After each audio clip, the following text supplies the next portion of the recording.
IUS Canal Multimedia. Derecho. IUS Canal Multimedia presenta Mundo Forense, conducido por Zoraida García Castillo, Anaí Rodríguez González y Carla Vázquez Barrera. Un programa de la Escuela Nacional de Ciencias Forenses y la Facultad de Derecho de la UNAM.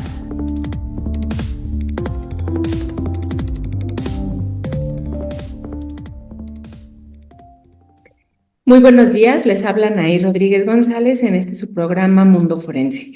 El día de hoy estamos transmitiendo, como todos los días, desde la página de Facebook del canal IUS Multimedia de la Facultad de Derecho de la UNAM. Le queremos dar las gracias a la doctora Sonia Venegas Álvarez, directora de la Facultad de Derecho, a Eduardo Ramírez y al equipo que se encuentra en cabina por propiciar este espacio. Les recordamos que estamos en la plataforma de Canal IUS Multimedia y que el programa se retransmite por la página de Facebook de la Escuela Nacional de Ciencias Forenses UNAM, en donde nos pueden dejar sus preguntas y comentarios para el invitado del día de hoy. Bienvenidos y bienvenidas. Hoy nos acompaña el doctor Julio César Martínez Sánchez para conversar sobre el tema ¿qué revela la ciencia forense sobre los ciberdelitos en México? Me permito leer una breve semblanza de nuestro invitado. Es profesor asociado C en la Escuela Nacional de Ciencias Forenses y miembro del Sistema Nacional de Investigadores e Investigadoras. Su formación académica incluye un doctorado en estudios de población y una estancia postdoctoral en el Laboratorio de Ciencias de Datos para la Investigación en Ciencias Sociales y Humanas en el Colegio de México.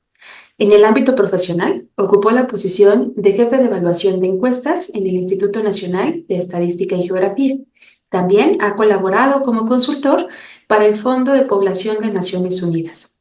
En el año 2024 fue parte del comité académico que evaluó la información del padrón electoral del Instituto Nacional Electoral antes de las elecciones en nuestro país.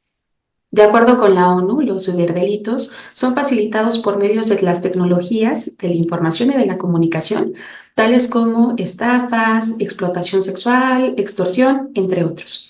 Tanto en este como en otros campos, las ciencias forenses juegan un papel fundamental para el esclarecimiento de los hechos a través de diferentes métodos para la recolección de evidencia de carácter digital, como su análisis y preservación, con la finalidad de poder llegar a la verdad dentro de una investigación. Bienvenido, doctor. Bienvenida, doctora. Muchas gracias. Pues mucho gusto de tenerte aquí, Julio, con un tema que me parece por los cambios, ¿no? La vertiginosidad sobre cómo la tecnología se ha ido insertando en la cotidianidad de nuestras vidas, me parece que es un tema muy interesante y al que creo que aún faltan como muchas formas de aproximación, ¿no? Desde diferentes áreas, tanto de la parte jurídica, pero también de otras disciplinas que pudieran empezar como a hablarnos sobre estas modalidades en las que pues la conducta criminal empieza como a adaptarse justamente a estas evoluciones, ¿no? Entonces, pues nos da mucho gusto que podamos contar contigo en el programa, ¿no? Siendo un compañero de trabajo en la Escuela Nacional de Ciencias Forenses. Y lo primero que quisiéramos preguntarte es, ¿cómo es que cómo integraste tu formación y cómo esto te llevó a interesarte por esta temática de los ciberdelitos? Sí, pues nada, muchas gracias por la invitación. Empezando con la primera pregunta respecto a cuál es mi formación, pues yo les cuento que obtuve un doctorado en estudios de población y después me inserté en el área de ciencia de datos, ahí hice un postdoctorado. Entonces, el análisis de los datos creo que fue el punto de partida para enfocarme, para tener el interés en este tema, sobre todo por una razón muy sencilla. Y les voy a dar un dato demoledor. Algún día leyendo, encontraba que todos los que somos usuarios de Internet, y yo me incluyo, nos clasificamos en dos categorías, ¿sale? Los que ya fueron víctimas de un ciberdelito y los que no saben que ya fueron víctimas de un ciberdelito. Y esto fue demoledor para mí porque pues básicamente lo que dice es que todos los que somos usuarios de Internet, todos los que tenemos contacto día a día con el Internet, estamos expuestos a este fenómeno. Más allá de que creamos o asumimos que probablemente no nos haya pasado algo, pero la verdad es que estamos en riesgo. Entonces, creo que, pues bajo esa premisa, todos los que tenemos contacto día a día debe de ser un tema de importancia. ¿Por qué? Porque el hecho de que hasta este momento yo ya no me considero que no haya sido víctima, más bien que no me haya dado cuenta que he sido víctima, no me exime de una posible repercusión más adelante. Y esto es bien interesante porque realmente el día a día nosotros ya estamos teniendo dos realidades. Una realidad que es la que compartimos con otras personas, pero la otra realidad es digital. Es decir, ya estamos en una época en donde nos estamos moviendo entre lo digital y lo real. Y muchas veces ese tejido se vuelve invisible. No vamos tan lejos. Actualmente, cuando yo presento un currículum, cuando yo quiero aplicar a una vacante laboral, no solamente checan mis calificaciones, como puede ser mi formación académica, mis habilidades, sino que ahora y cada vez más se pide, bueno, ¿cuál es tu Twitter? ¿No? En el caso en el que nos desarrollamos o que estamos en el ámbito de la ciencia de datos, ¿cuáles son tu GitHub?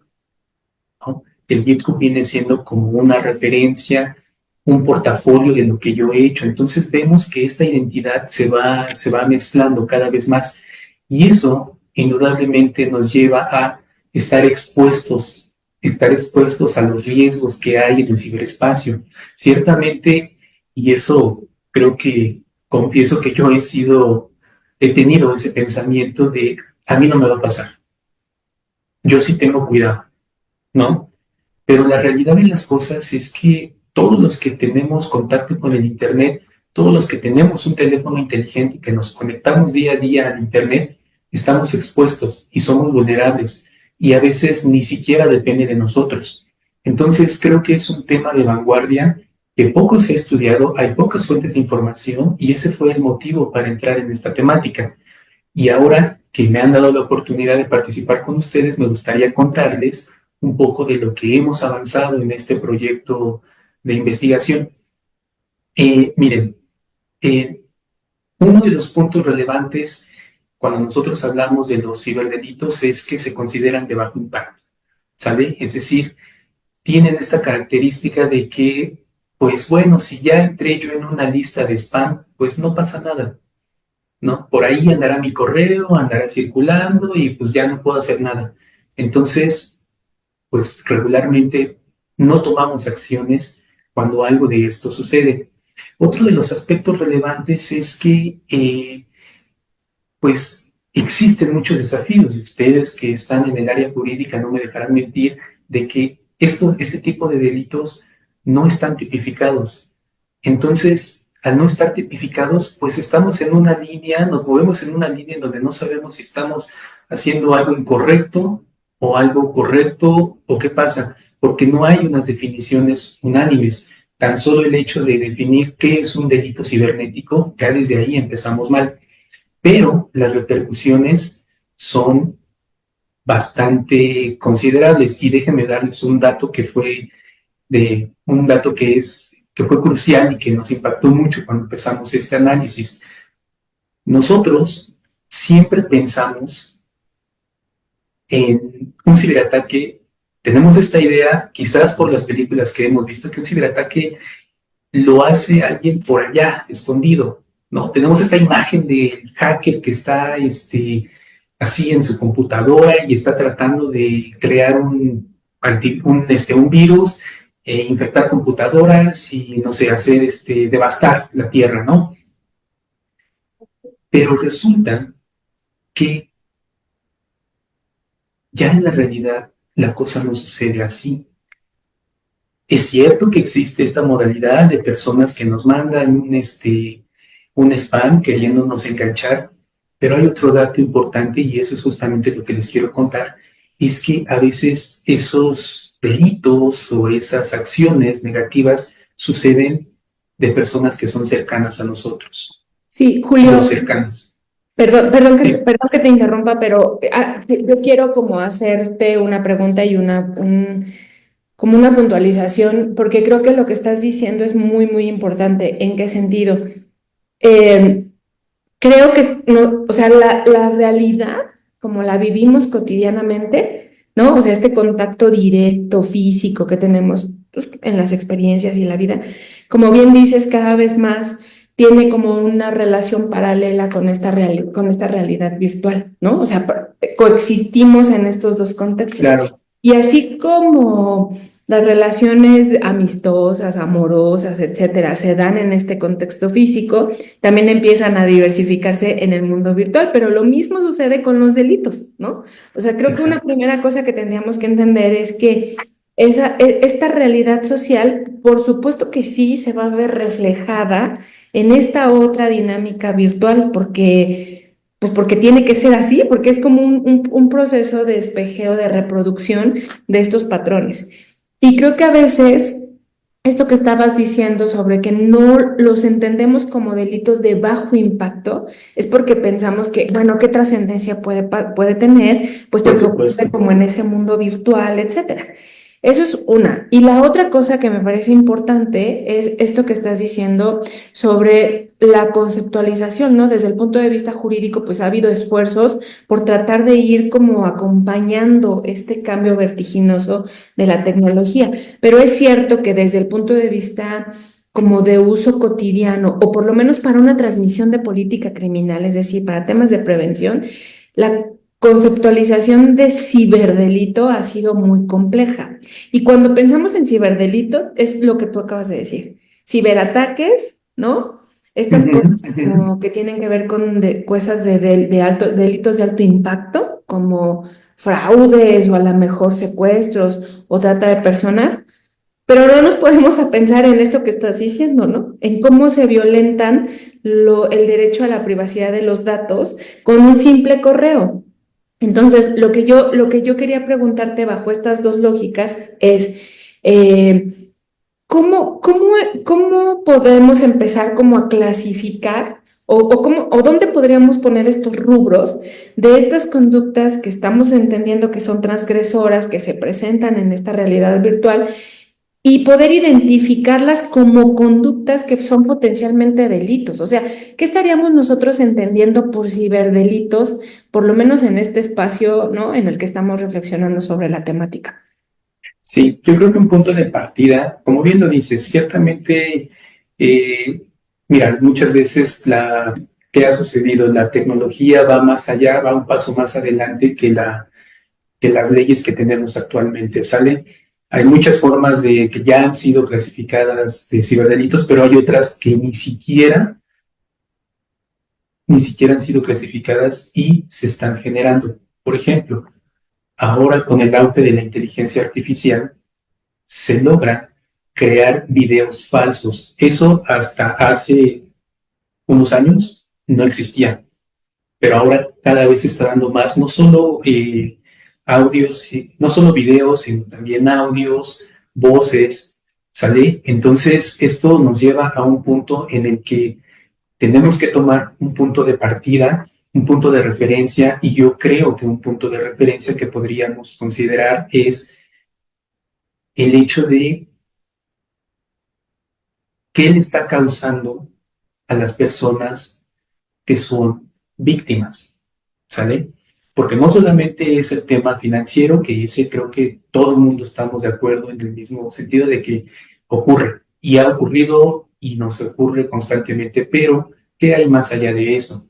¿Qué produce el hecho o qué les produce a las personas el hecho de haber sido vulneradas en la privacidad de sus datos? No solamente es el tema financiero, sino la incertidumbre, el miedo, la frustración, qué es lo que les provoca a las personas. Y claro, después de eso, encontrar los canales con los cuales se puede ejercer una acción legal.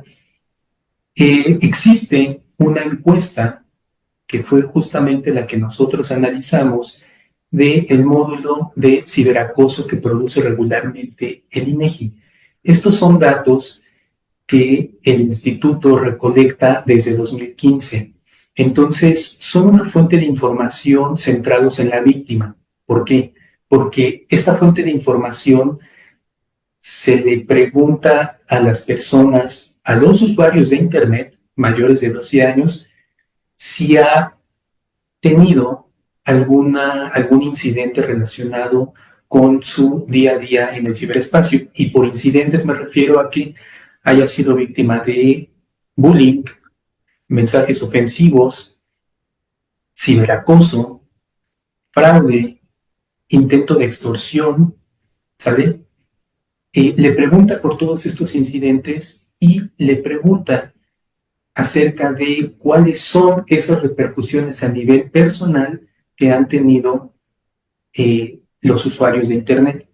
Entonces, con esta fuente de información, nosotros podemos tener un acercamiento a no solamente las víctimas, sino las repercusiones que tienen de haber sido vulneradas en su privacidad. Y uno de los datos contundentes que nosotros encontramos al examinar estos datos es que el 23% de los incidentes ocurren por una persona, o el que causó ese incidente fue una persona cercana. Ahora, pongámoslo en perspectiva. ¿Qué significa esto? Pues significa que si yo me reúno con 10 personas, usuarios de Internet, claro, es probable que yo pueda sufrir algunos de estos incidentes de alguna de ellas, de alguna de esas personas, que esas personas se conviertan en victimarios y puedan hacerme daño. Este dato es demoledor. Pensemos en el 23%. Si somos alrededor de más de 100 millones de personas, estamos pensando que los usuarios de Internet en México son alrededor de 70, 60 millones, más o menos. Entonces, si nosotros...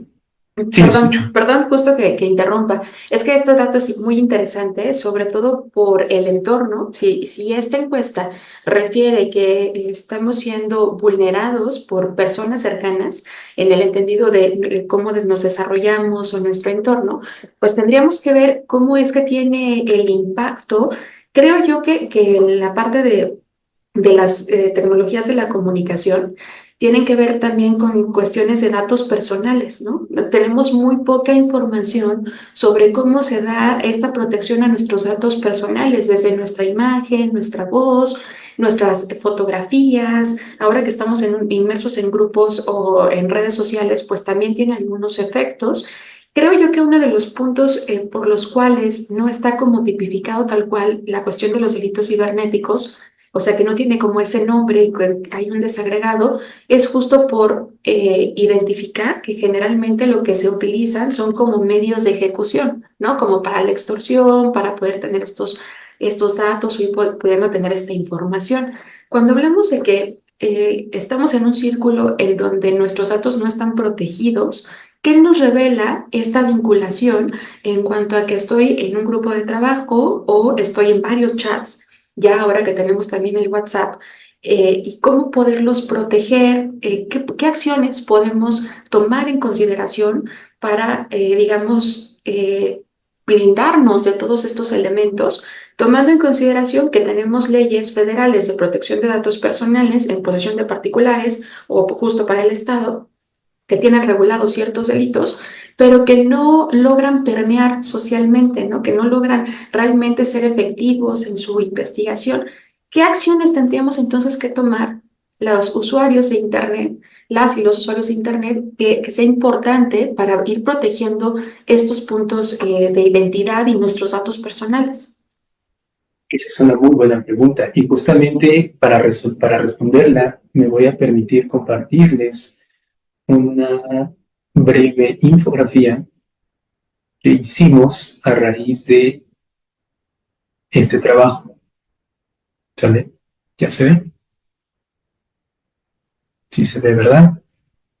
Miren, justo eso que nosotros, eso que Carla acaba de mencionar en cuanto a, bueno, ¿y qué hacemos? ¿No? O sea, ya sabemos qué ocurre, ya sabemos qué impacta, pero ahora, ¿qué podemos hacer? Esa fue una de las preguntas que nosotros nos planteamos de, pues, ¿qué podemos hacer? ¿No? Entonces, sin tanto detalle técnico, corrimos varios modelos estadísticos donde justamente nosotros evaluábamos qué tan efectivo eran los métodos tradicionales.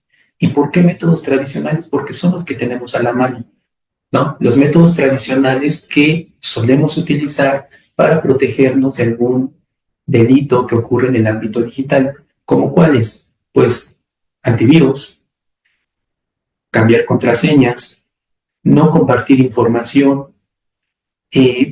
vigilar o tener plena conciencia ahora que estamos en un entorno donde pues es muy fácil interactuar con personas que no conocemos, ver si con los que compartimos las redes sociales los conocemos o no los conocemos, ¿no? Todas estas acciones que podemos realizar del día a día, que son fáciles, que son de uso cotidiano, y evaluamos qué tan efectivas son para evitar que nos ocurra un delito cibernético, ¿sale? Un incidente. Nosotros hemos decidido, dado que no estamos y no existe, como ya lo hemos platicado, una definición de qué es un ciberdelito, nosotros lo hemos denominado un incidente, ¿sale? Un incidente cibernético. Y por incidente nosotros consideramos que pueda alguien recibir mensajes ofensivos, recibir bullying, ciberacoso, mensajes de contenido sexual no deseado, fraude, extorsión, robo de identidad, ¿sale? Esos son los incidentes que nosotros evaluamos, y para poder ver cuáles son las medidas que más, los medios que podemos utilizar para protegernos, utilizamos un modelo estadístico, y lo que nosotros encontramos fue que el método más efectivo del día a día, donde no requerimos una gran cantidad de presupuesto, de infraestructura, es cambiar periódicamente las contraseñas, ¿sale? Que parece muy fácil, sí, lo debo de reconocer, pero seamos sinceros, quienes cambiamos periódicamente nuestras contraseñas. Yo debo de confesar que no lo hago. Hacemos un esfuerzo por recordarlas. Exactamente, hacemos en todo caso un esfuerzo por Estamos recordarlas. cambiando periódicamente, se vuelve como todo un reto, porque en realidad hacemos todo el esfuerzo por tratar de no confundirnos, y eso también es una evidencia de cómo se ha diversificado nuestra interacción con esos entornos, ¿no? Claro, porque la mayoría, ¿cuántas contraseñas distintas tenemos? Pensemos en las básicas. Una red social, un acceso al banco, correo electrónico. Mínimo 3, ¿no? Entonces, cambiarlas periódicamente es algo que no solemos hacer. Y es algo relativamente sencillo. Simplemente cambio mi contraseña y ya está. Bueno, pues esa es una de las medidas que puede resultar más efectiva, ¿sale? ¿Por qué? Porque justamente la lógica del delincuente muchas veces es, pues no quiero que me vean, quiero pasar desapercibido. Y entonces, pues mientras tú no te des cuenta, pues yo sigo colectando tu información y sigo accediendo a más datos personales. Entonces, esta es una de las medidas que resulta efectiva, cambiar periódicamente la contraseña. Y de hecho, es una recomendación para quienes nos están escuchando, háganlo, ¿sale? Dense en la tarea de cambiar sus contraseñas cada mes, cada 2 meses, y eso les va a ayudar. Pero también, ¿qué cosas, pues, o qué situaciones nos llevan a ponernos más en riesgo? Pues una de las cosas que encontramos es que cuando alguien ya tiene nuestros datos, ningún método es efectivo, ¿sale? Y esto tiene que ver directamente con el hallazgo que yo les decía de que en el 23% de los casos, quien ataca, y por ataque estamos pensando, o incidentes, estamos pensando en que haga ciberbullying, que mande contenido sexual no deseado, que se haga pasar por otra persona, ¿sale? Son las personas cercanas. Entonces, si alguien de nuestros cercanos quiere quiere hacernos algún daño y conoce nuestros datos, tiene acceso a nuestra información, difícilmente vamos a poder evitar que seamos vulnerados, ¿sale? Ahora, Julio, perdón, sí, escucho. antes de que como que pases como a otro punto, ahí yo tengo una pregunta. Cuando dices nuestro círculo cercano, o sea, la probabilidad de que alguien de nuestro círculo cercano cometa un delito o haga mal uso de nuestra información es súper alta. Entonces ahí tendríamos que estar como haciendo ¿qué será? Como una clasificación en cuanto a tipos de ciberdelitos, porque por ejemplo, pienso en estos casos en los que hay un ataque masivo, ¿no? Por ejemplo, a plataformas de bancos o de aplicaciones y de pronto es como fueron violentadas las bases de datos de, no sé, Google, ¿no? Que acaba de pasar hace relativamente poco. Sí, sí. Se robaron la información de un montonal de gente, ¿no? Lo cual explicaría por qué luego uno recibe correos de, ¿y esto de dónde salió? ¿Cierto? Sí. Pero, o sea, creo que ese sería como un primer espacio, ¿no? Que es como esa parte como de, pues sí, o sea, ese primer contexto de que eres víctima de un delito, digamos, como de manera más masiva, donde no están yendo sobre ti porque, no sé, en mi caso, porque soy Anaí, sino porque soy usuaria de una plataforma y punto. Y la otra clasificación de conductas que tendría que ver con las claves, ¿no? No te preocupes. En donde tienes, pues, estos contextos de una persona que es cercana, ¿no? Y que evidentemente tiene acceso a cierto material o a cierta información que es muy sensible, ¿no? O sea, por ejemplo, pienso, alguien que es de tu confianza y que de pronto, no sé, te dice, oye, préstame tu computadora, ¿no? Y entonces tú dices, ah, sí, y ahí va mi contraseña y ahí va todo.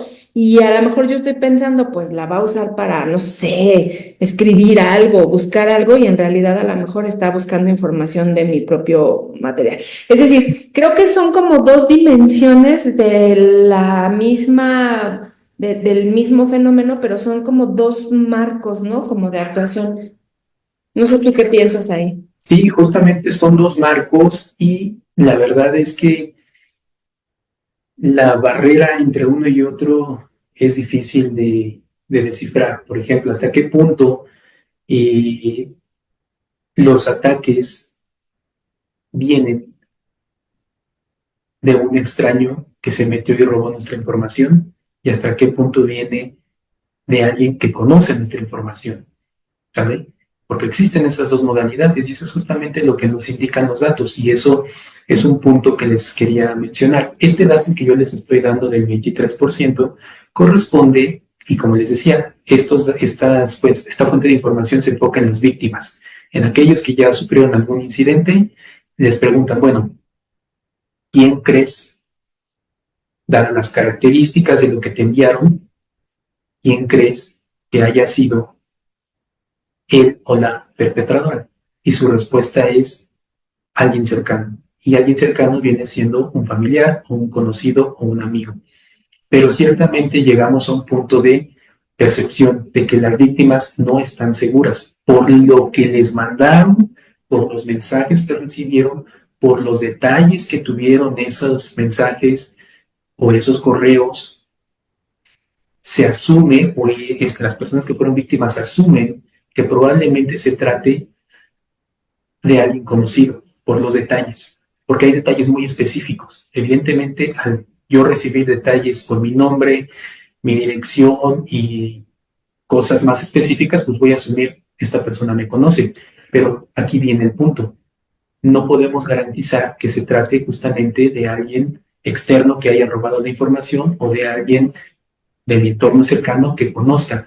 Entonces, esto nos lleva justamente a que la cifra negra, la cantidad de delitos que ocurren, no la conocemos. No conocemos a ciencia cierta cuántos delitos ocurren. Podemos tener una idea con estas fuentes de información, pero la realidad es que lo desconocemos. No estamos seguros cuántos ocurren del día a día. Hay estadísticas, sobre todo las empresas que brindan seguridad, ofrecen datos de manera real, digamos, pero esa información la colectan a partir de las personas que contratan sus servicios. Por ejemplo, Norton o estas empresas como McAfee tienen estadísticas de las personas que contratan sus servicios, cuántos incidentes tienen al día, pero digamos que no cubre todo el ciberespacio, que es inmenso. Ahora, otra cosa que a mí me gustaría destacar justamente es que si bien es cierto que todo el mundo estamos expuestos a estos riesgos, la verdad es que sí existe un perfil diferenciado de las víctimas y esto lo encontramos con los datos que analizamos de INEGI. En particular, nosotros encontramos que si bien es cierto que todo mundo estamos expuestos y expuestas a recibir todo tipo de mensajes, fraudes, extorsiones y demás, sí existen unos perfilamientos muy específicos. En particular, por ejemplo, el contenido sexual, ya sea en cuanto a recibir un mensaje o fotos, las mujeres jóvenes tienen un mayor riesgo de sufrir este tipo de incidentes. Y esto justamente conecta con lo que decían ahí, de que esos delitos que ocurrían y siguen ocurriendo en el ámbito real, ahora se llevan al espacio virtual, se trasladan. ¿Sale? Que esto justamente, esta estadística, si yo le quito la etiqueta de ciberdelitos y la pongo como en el espacio real, coincide, ¿no? Eso es justamente ese match entre lo real y lo virtual. Y otra de las cosas que también nosotros encontramos es que personas entre 25 y 34 años tienen una mayor probabilidad de sufrir contacto con identidades falsas. Y esto justamente, nuestra hipótesis que estamos planteando es que se trata de personas que, bueno, para empezar, esta población se encuentra en una edad laboral, ¿no? O la mayoría de la población se encuentra en una etapa laboral. Entonces, el hecho de que alguien nos contacte con identidades falsas, pues muy probablemente se trata de que es el inicio de una extorsión, ¿sale? Y esto lo podemos ver del día a día.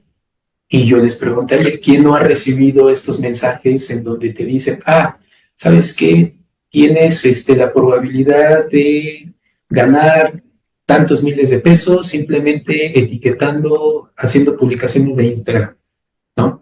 Entonces, esa es la forma en la que los delincuentes se acercan para tratar de convencernos de entrar a esas ligas y eventualmente poder llegar a ser víctimas de algún ataque o que nos timen o que nos roben, que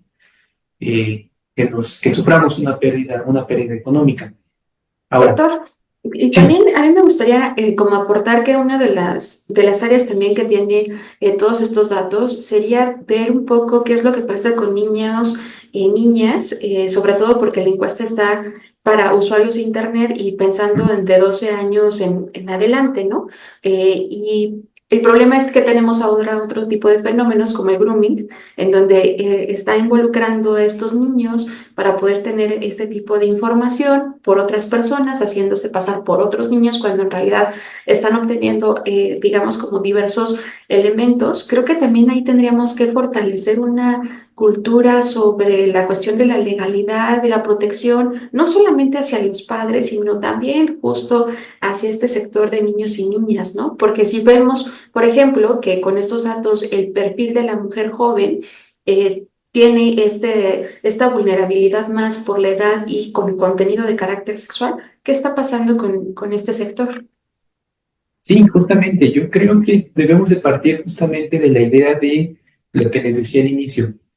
Quienes somos usuarios de Internet, quienes nos conectamos al menos una hora a Internet en la semana, que ese es el criterio por el cual se considera un usuario o usuaria de Internet, que al menos pase una hora en la semana previa de entrevista en Internet, nos clasificamos en dos tipos.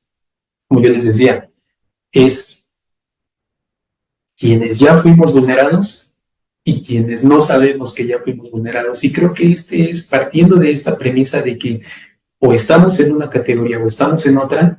Creo que este es un punto de partida para generar conciencia sobre los potenciales usos nocivos que puede tener la tecnología. Si yo como padre asumo que yo o fui vulnerado o fui vulnerado o no me di cuenta que ya fui vulnerado, pues debo de tener claro que eso le puede pasar a mis hijos, sobre todo si tienen un contacto con Internet de manera constante. Entonces también ellos van a estar en esa categoría de o ya fueron vulnerados o van a ser vulnerados. Y ¿Sale? además, o sea, imagínate si, como bien nos decías hace un momento en los mecanismos de precaución, ¿no?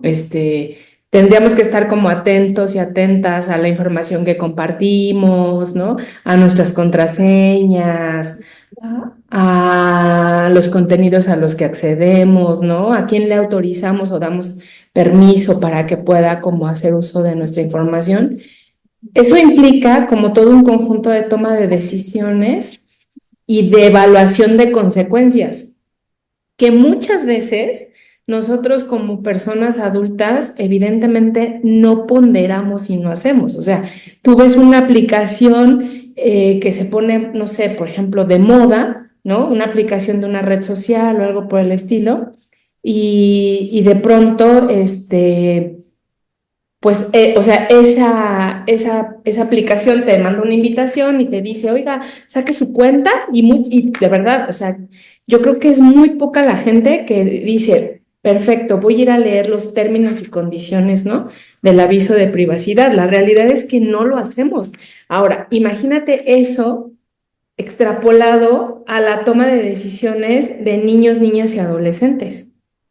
Pues Claro, evidentemente o sea, per se los coloca en una situación de un alto grupo de vulnerabilidad, ¿no? Y pensaba, ahorita que escuchaba a Carla, en niños, niñas y adolescentes, y me voy al otro extremo, ¿no? A las personas adultas mayores, que ahí está el otro extremo, son personas que son migrantes digitales en su mayoría y que muchas veces tienen una enorme complicación, no en todos los casos, pero en muchos sí, para el manejo de la tecnología, y evidentemente eso también les va a colocar en una situación de vulnerabilidad significativa, ¿no?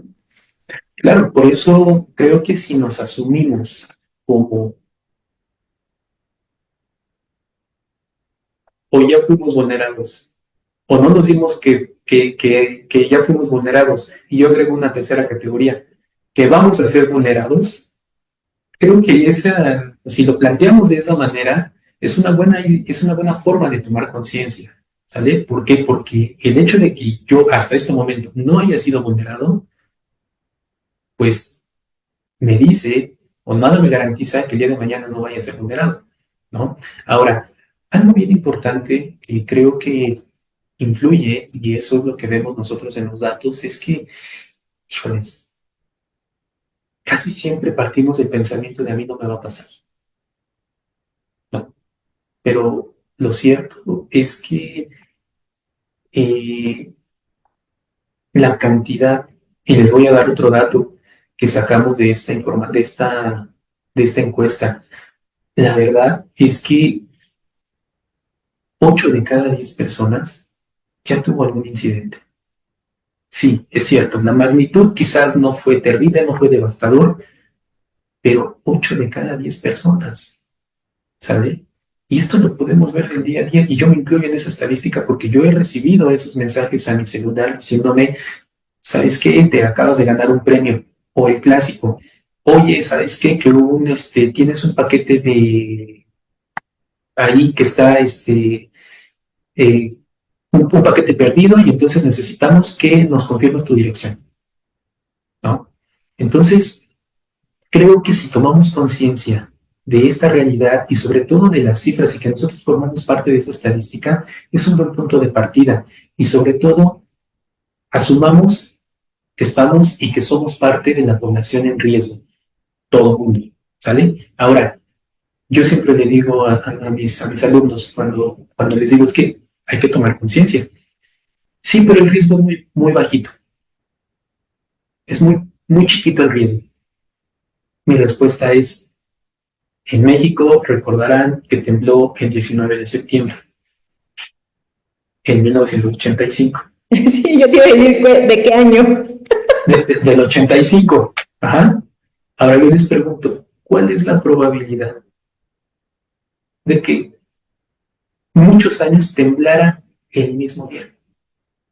Bajísima, bajísima. O sea, es una probabilidad cercana a cero. Y ocurrió, ¿no? Entonces, con esto me gustaría cerrar diciendo que todos somos parte de la población expuesta al riesgo. Entonces, no hay que tomarlo a la ligera, hay que tomar medidas porque justamente como ya hemos platicado, o ya fuimos vulnerados o no nos dimos cuenta que ya fuimos vulnerados, y si yo creo que no he sido vulnerado, probablemente en el futuro vaya a ser vulnerado. Y tenemos estrategias justamente que son efectivas, no son difíciles, como ya les había comentado, cambiar regularmente contraseñas. Esa es una medida, creo que, y lo dejo para quienes nos estén viendo por internet, es una medida muy sencilla, no es complicado, simplemente sí, tendré que agarrar mi hojita y empezar a anotar todas mis nuevas contraseñas, pero es algo que se puede hacer y es de lo más efectivo. Julio, si ¿Vale? pudiéramos como darle una sugerencia a nuestro auditorio, ¿cuál es la mejor manera de elaborar una buena contraseña?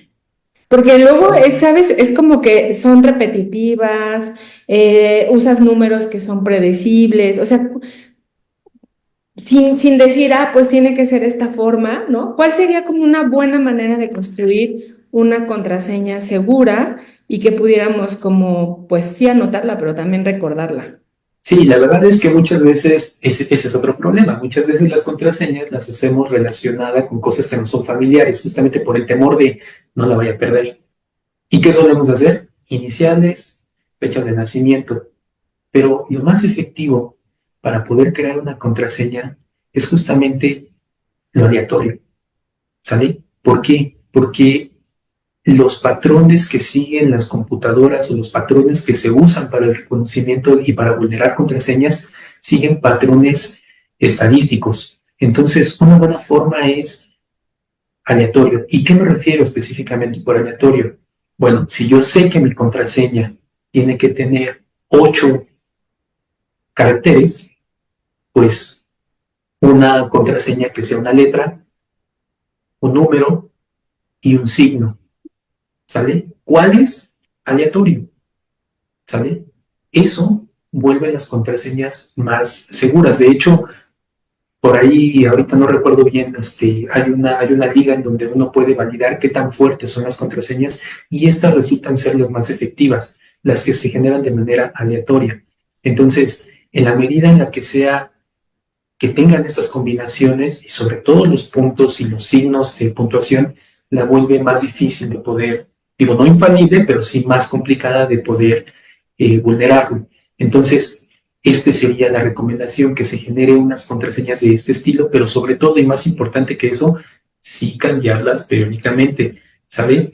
Que parece, insisto, parece una medida muy fácil, eh, muy obvia, pero sigue siendo la más efectiva. Eso es lo que nos muestran los datos que hemos analizado hasta este momento. Entonces, con eso me quedaría. Doctor, Uno, no, sí, perdón, es que estamos justo por cerrar y no nos claro. gustaría terminar el programa sin que nos pudiera hablar justo de esta obra artística que ha seleccionado. Le pediría que Sí, pudiera sí, sí, hacer claro, tal vez en un minuto y medio, justo por el tiempo. claro, claro, claro. No sé si si se está mostrando.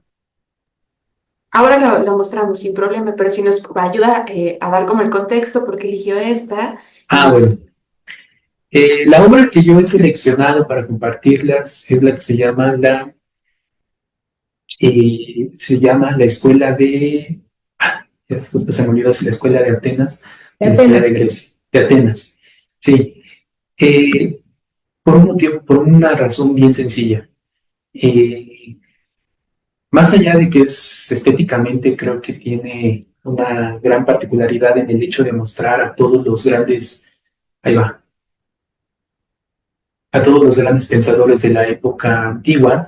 Esto lo conecto con un libro de Richard Ulrich, que habla de que en nuestra era moderna nosotros también tenemos a esos pitagóricos, pero en otra forma. Es decir, si antes era Platón, Aristóteles, esas grandes mentes que llevan el pensamiento humano, pues ahora tenemos un símil, que son estos grandes magnates tecnológicos, como puede ser Bill Gates, Elon Musk, ¿sale? Y lo que antes era Grecia, la cuna del pensamiento, pues ahora es Silicon Valley, ¿sale? Entonces, ¿cómo existe un paralelismo entre lo que sucedía antes y lo que sucede en el día de hoy en nuestra era tecnológica. Y esta obra en particular me recuerda a ese paralelismo, ¿sabe? Entonces creo que por eso fue el motivo por el cual elegí compartirlas con todas y todos ustedes. O sea, pienso que es como un muy buen cierre el paralelismo que haces, primero porque es justo como cobrar conciencia de cómo la tecnología nos ha atravesado. Pensaba hace un momento, no solo por el celular, sino por esto que ahora llamamos el Internet de las cosas, ¿no? Cada Claro. vez tenemos televisiones, refrigeradores, lavadoras, ¿no? Cosas que están en la cotidianeidad, que no necesitas forzosamente traerlas contigo, pero que están como interactuando con esta dinámica de inteligencia a las cuales evidentemente conectas a tus datos, ¿no? Usas cotidianamente, etcétera. Y porque creo que además esto que tú repetiste durante el programa de ser consciente de que no es que no hayamos sido víctimas de un delito, sino que no lo sabemos, ¿no? No, no hemos cobrado conciencia de que así fue. Entonces, creo que es esa reflexión es la que nos llevamos a partir del programa y también creo que es como una necesidad de empezar a generar pues mecanismos y propuestas de prevención, ¿no? Que estén más enfocadas, sí en la sanción, pero creo que más, como bien lo decías tú, en la concientización, ¿no? De que, claro, que la tecnología es súper útil, pero también tenemos que usarla como de una manera consciente, como todo lo que hacemos también en la vida cotidiana, ¿no? Entonces, Claro. con esta reflexión nos despedimos del programa. Julio, te agradecemos enormemente que nos hayas compartido los resultados de tu investigación. A todos y todas, les esperamos la próxima semana en otro programa de Mundo Forense y que tengan una excelente semana. Que estén muy bien. Gracias. La Facultad de Derecho agradece a quienes realizaron este programa, conductores, invitados y productores, quienes participan de manera honoraria. En News, Canal Multimedia. Derecho a tus oídos.